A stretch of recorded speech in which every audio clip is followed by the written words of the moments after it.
Hi guys, it's Jacob from Stringbuzz here, stringbuzzworld.org being the music journalism site, links are in the description down below.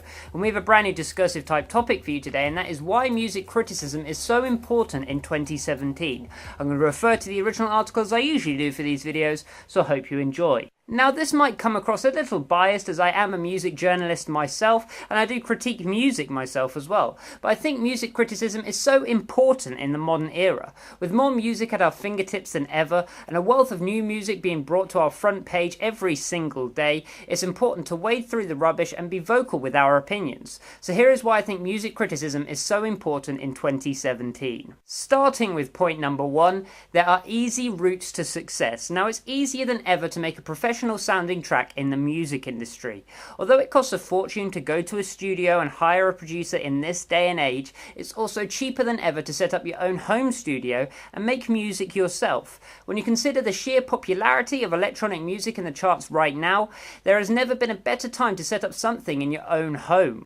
With that in mind, music is easier to produce too. Whether it's programming drums, using a MIDI keyboard, or just editing presets, it can all be done in less than a day, from the comfort of your own home as well. However, this has led to music being a little less refined in my opinion. It has also led to the popularity of very lazily put together tracks that have been rushed out for money and because that they were easier to produce, rather than put out because they were well written. When you take the shortcut in music, you do put your integrity on the line, and that's why it's crucial to criticize those who make it harder for others by ruining the integrity of music. We are now seeing the repercussions of these shortcuts too in music theory. 9 out of 10 tracks follow a nursery rhyme form, missing out a bridge in favour of copy and pasting another chorus. Most tracks also end in a double if not a quadruple chorus because it's easy to duplicate as well. We are also seeing tracks that use synth as a main melody and vocals as the supporting melody. Now this is fine in the electronic genre, but when you're seeing that in rock music and general pop music, you begin to scratch your head a little.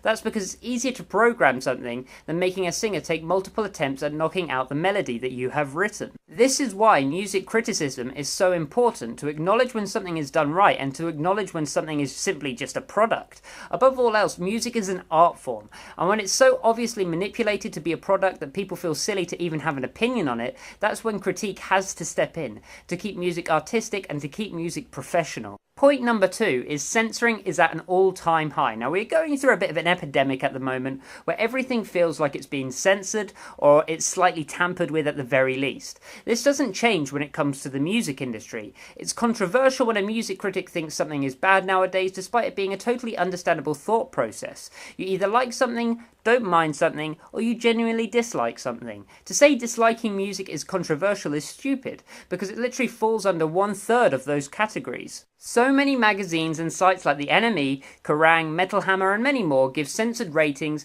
that are afraid of being controversial. Looking through the recent NME reviews in particular, out of 15 reviews that I had read, the lowest rating an album had was 3.5 out of 5. Now that's above average, or quite a bit above average as well, simply to avoid people disagreeing with them. That's censorship of feeling in my opinion. The media is also rabid at the moment, shoving artists down your throat stating that they are popular just because they said so despite any criticisms they may have received from music critics. Philip DeFranco said it best: when you try to censor something or protest against something, you are bringing more attention to that matter. Critics are being ignored and bought off left, right and centre, so it's important for music critics to spot holes in this system to prevent opinions being censored. Art has to maintain its integrity and has to stir conversation.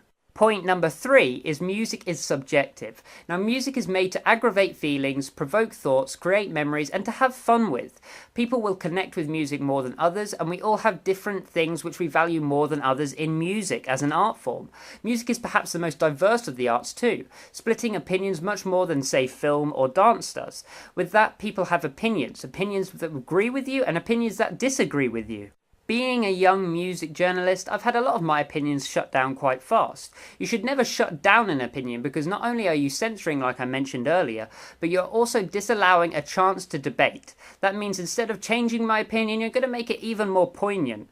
I've had my opinions changed massively from individuals who disagreed and brought up relevant points that I didn't even think of. But if you're just going to disagree with me and not state why or how I may have got it wrong, you're not going to change my mind with a blanket statement. Music is very politically driven, the most it has been in the last 20 years or so, and because of it there are a lot of controversial opinions that are being expressed in music. Now you can either agree with them or disagree with them, but you can't unreason with them. Music critics are important because they encourage debate and they encourage opinionated behaviour that leads to changed minds and wider thinking groups. It's important, like I said earlier, to stir a conversation. My fourth and final point is to keep updated and for music to develop.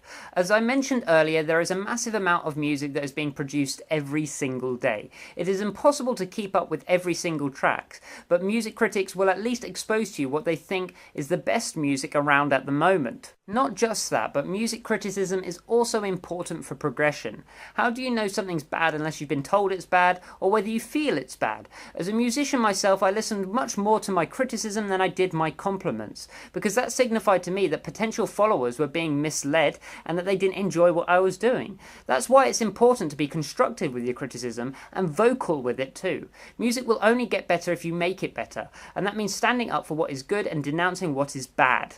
All in all, the point of this segment might be a little bit muddled, and it was difficult to sum it all up in one post, but hopefully I got some key points out and explained to you the best ways to approach music criticism, why it's important, and why everyone's opinion is important when it comes to music in general. So if you like this video, then please leave a like, comment what you think in the comment section down below, subscribe to see more, and I'll see you around next time. Bye bye.